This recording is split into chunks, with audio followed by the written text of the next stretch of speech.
Yeah, feel free. Obviously, you all have owned this series recently. How much has Kentucky improved from last year, and how competitive do you think this one will be Sunday? Well, I expect it to be a great game. I mean, there haven't been a bunch of them that haven't been really good basketball games. You know, through the 12 years we played, we're 6-6 in my 12. And I've said it on the radio. I've said it several places. I challenge anybody to go back and look at any of the sports here at Louisville and Kentucky that play each other. How many times have both teams been ranked? And I'd say we're close to being at the tops of us being ranked, Kentucky being ranked. It's very seldom that we play each other that we're really not in the top 15 each year. And it speaks volumes for what they've done there. Matthew's done a great job with their program and what we've been able to do here. You know, when you're 60 miles apart and you're able to put top 20, top 15 programs out year after year, you know, I think it says a bunch about our basketball in this state. And then you look at what Western Kentucky's doing right now. They had a huge win over Oklahoma a week and a half ago. There's a lot of good women's basketball that's being played right now in this state. What's the biggest challenge with Ron Howard? Oh, she's good. I mean, and you know, I've had the opportunity to work with her for the past 2 years. I did jab at her a little bit this past year because she had a wonderful article written by her hometown paper this summer that she was quoted as saying that they won the game last year. So I teased with her some, you know, maybe that could have been the problem because she read the scoreboard wrong. But she's not only a great player, but she's a great kid. I've really enjoyed the 2 summers that I've had to get to know her as a person. You know, she's a competitor on the floor, which is what you look for in an elite player. She wants to compete at everything she does.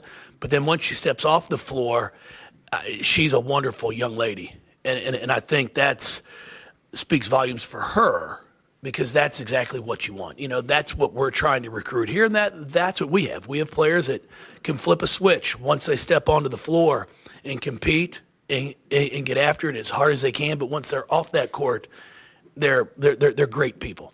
In terms of trying to contain her, Well, I mean, you've just got to try and slow her up. I mean, she can score in bunches. She shoots a 3 extremely well.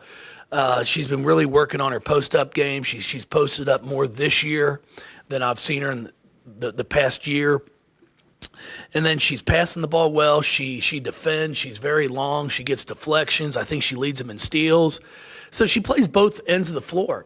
It's not somebody you're going to stop. I mean, she's going to get her 18, 20, 25. It's just a matter of, can you turn her into a high-volume shooter? Can you make her put up 25, 26 shots in order to get her 18? You know, but the way she's been playing, what you don't want is a 12 for 16 night from the field, where all of a sudden she's getting 24, 25, but she's doing it very efficiently. How's y'all's preparation been this week for them and practice for UK? No, it's been great. You know, we after our northern game, we took Monday and Tuesday off, which was needed after that long trip down to St. Thomas, and then our flight delays coming back, and then we go up to Ohio State and play Thursday. So we didn't have a bunch of downtime for them. So finished the game at Northern, gave them Monday and Tuesday off to finish exams also. And then I thought we practiced well the past 2 days. We're practicing well right now. And we'll get one more day in tomorrow before we head up there and get prepared for the game on Sunday. Coach, you mentioned Ryan's post-up game. Is that what you think she's improved at the most from where she was last year? Well, I just think her overall scoring, not just her three-point shooting, but her ability to score from 15 to 18 feet. She's getting to the rim well. When she does get fouled, she makes her free throws. You know, you aren't National Freshman of the Year by accident. You know, she's performed at a very high level in a very competitive and tough league, and she's continuing to do the same thing now as a sophomore. Jeff, now that the finals are out of the way and you're kind of at the stretch where you can focus solely on basketball, are there some things that you try to add into the game or just like to clean up now that you're kind of at this period where like it strictly is basketball? Well, we've been able to add a few things, but it's more so just trying to clean up and get better execution at the offensive end as well as the defensive end of the floor. For us, I feel like we have enough in right now that if we can execute it and realize you might not score off the first pass, it's okay to reverse the ball and get it onto the backside of the floor and then work on our counters from there. But at this point in time, the past few games, we've been trying to score so much just on the first pass that if we don't score, then we've had some breakdowns. So we've been able to show the team where, hey, there's the counter to this. If we don't score off the first pass, there's a second option. There's a third option. And that's one area that I think we've improved this past week so far.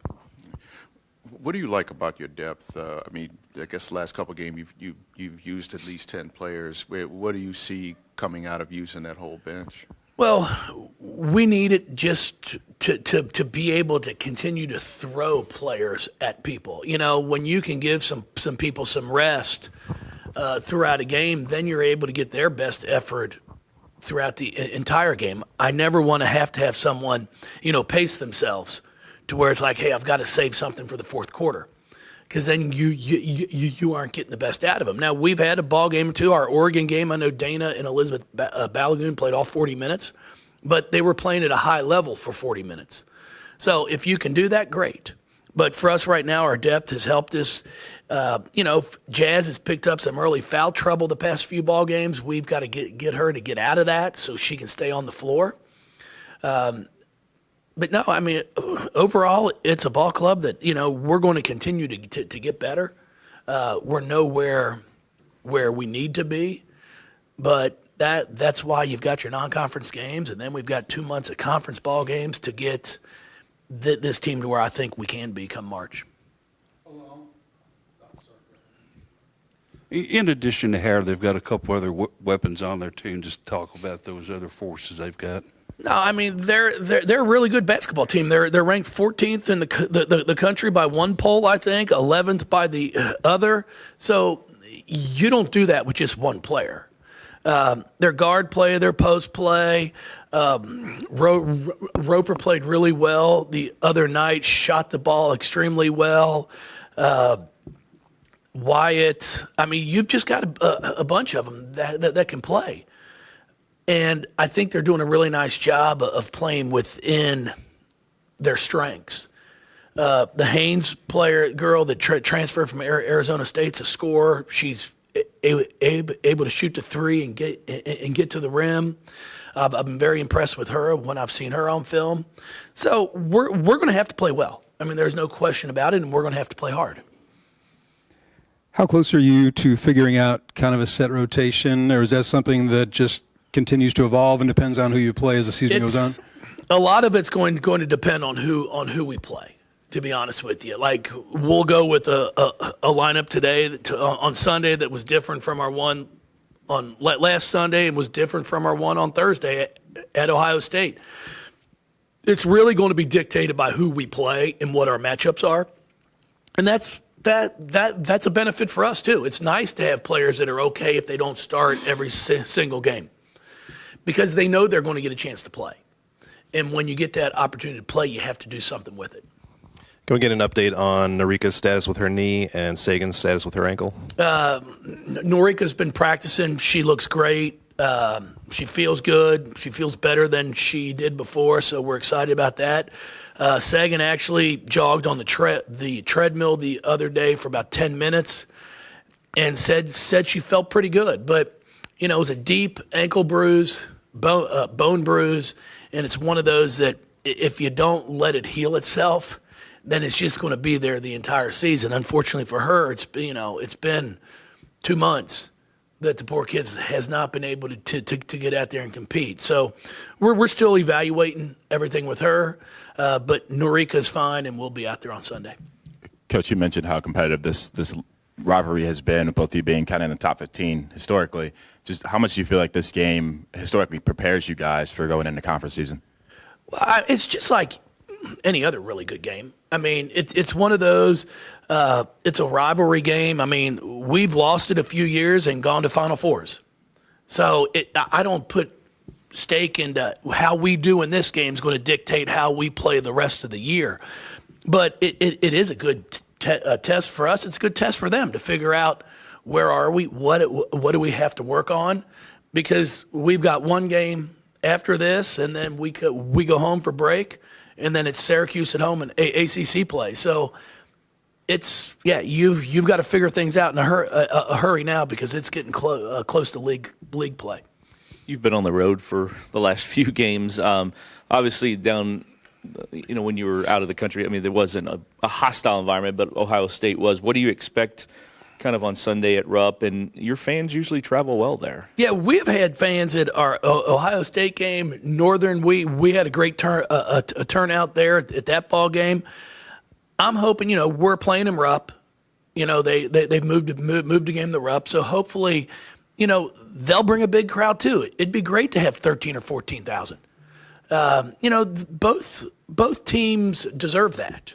You're two ranked teams that I think play pretty darn good basketball, and I think it'd be great if the fans will come out and support it. Those cheering for you and those cheering against you. It's what makes it fun. And I'm hoping it is a great crowd on Sunday.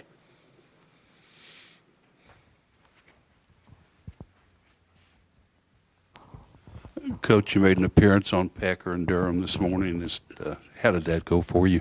Well, great. I think that's one thing about our ACC network. It's great that we're able to get out there and get on national TV and be seen. And, and I appreciate the ACC network on showcasing our program.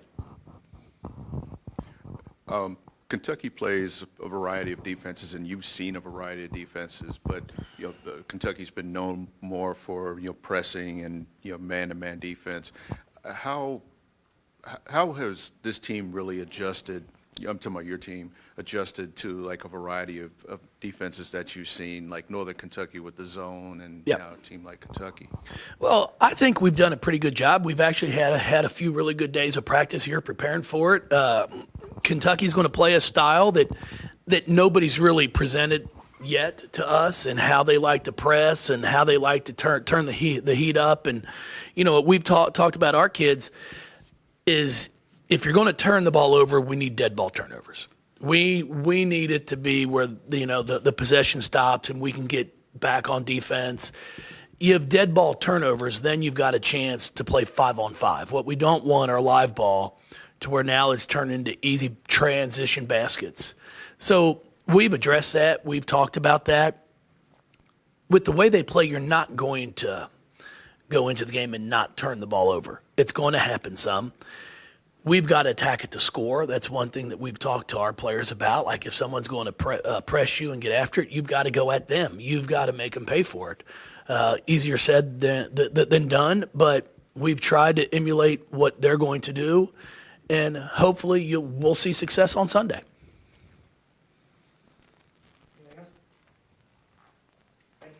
Thank you, everybody.